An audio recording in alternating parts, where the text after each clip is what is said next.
अष्ट सिद्धि नौ निधि के दाता। तो वे नौ निधियां कौन कौन सी हैं उसका वर्णन इस प्रकार है। पहली जो निधि है वो कहलाती पद्म। यह ज्ञान और बुद्धि का प्रतीक है। इस पद्म निधि से संपन्न व्यक्ति में सात्विक गुणों का समुच्चय होता है और ज्ञान का वह अपूर्व भंडार होता है। इसी प्रकार दूसरी निधि का नाम है महापद्म। यह सात्विक तरीके से प्राप्त की गई समृद्धि, धन संपदा और भौतिक सुखों को दिखाता है। और तीसरी निधि का नाम है शंख।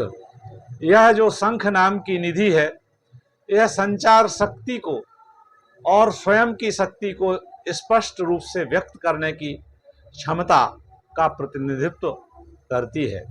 और अगली निधि का नाम है मकर। यह रचनात्मकता और शक्ति का प्रतीक मानी गई है। और अगली जो निधि है उसका नाम है कच्छप।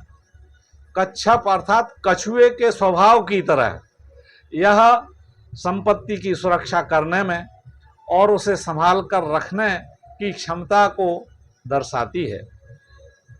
अगली जो निधि है उसमें नाम आता है मुकुंद का।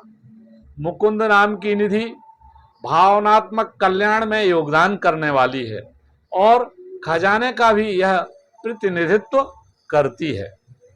अगली निधि का नाम है नील।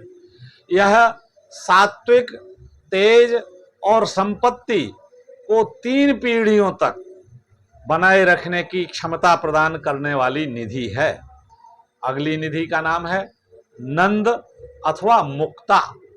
यह दिव्य सुरक्षा का प्रतीक है और नकारात्मकता को दूर करके, सारी बाधाओं को समाप्त करके सकारात्मकता को, सकारात्मक भाव को उत्पन्न करने वाली निधि है।